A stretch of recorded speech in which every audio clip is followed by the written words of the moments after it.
she's so fine. Hell of a hell of a blows my mind. Hell of a lights my day. What's good, guys? This story is coming out of North Carolina, and again, thanks to Marie722 for sending it to me. After spending 44 years in prison for a crime he didn't commit, this man says his life is worth more than $750,000. Ronnie Long sat in jail in North Carolina for 44 years for a crime he didn't commit, and now he's planning to fight a law that says he is only owed $750,000.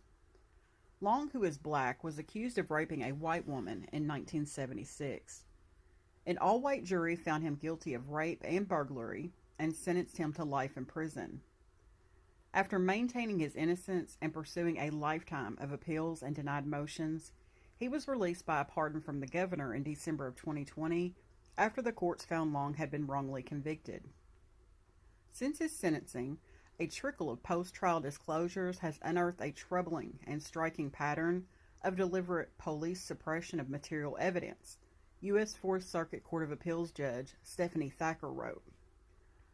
Due to his innocence, state law requires that Long, 65, be paid for the time he was kept in prison, $50,000 a year. However, the sum is capped at $750,000. In Long's case, it means he stopped getting paid after his 15th year in prison. While grateful that Mr. Long received $750,000 in compensation, the amount is wholly inadequate to compensate him for taking away more than 44 years of his liberty, Jamie Lau, Long's criminal attorney from his prior case, told CNN. He was in a cage when both his parents died, when his son had birthdays and graduations. He lost everything for those 44 years, and certainly he deserves more than he has received. Long told CNN he is hoping to fight the law and get what he deserves from a state that he believes intentionally put him in prison. Everything that transpired to put me behind bars was intentional, Long said. How is my case the same as someone who was exonerated with DNA? How can you say my life is only worth $750,000? There should never be a cap on a person's life. When asked if anyone is helping him fight the law, Long said he wasn't going to name names, but there are several people who have reached out to him, but so far, no lawmakers. He said it's like baking a cake, and currently he's trying to get all of the ingredients together. It needs to be addressed because if it happens to me, it can happen to you, he said, adding he is going to shake trees to get what he deserves. Lau agrees that the law needs to be looked at and fixed because Long is not the only one that has had this happen. At least 2 men have been exonerated after more than 44 years of incarceration, which highlights the inadequacy of the compensation statute and that cap, he said.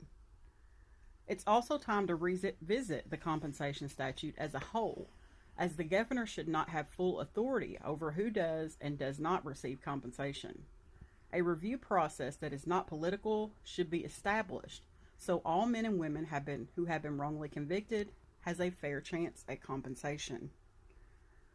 Long said that since his release, life has been a transition, and he is happy to have loving people around helping him get where he wants to go.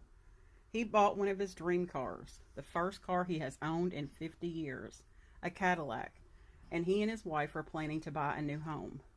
Now I'm living. I'm back amongst the living. I am a living, walking testimony of a second chance, Long said. Yeah, that doesn't quite seem fair. That cap needs to be looked at. 44 years of someone's life.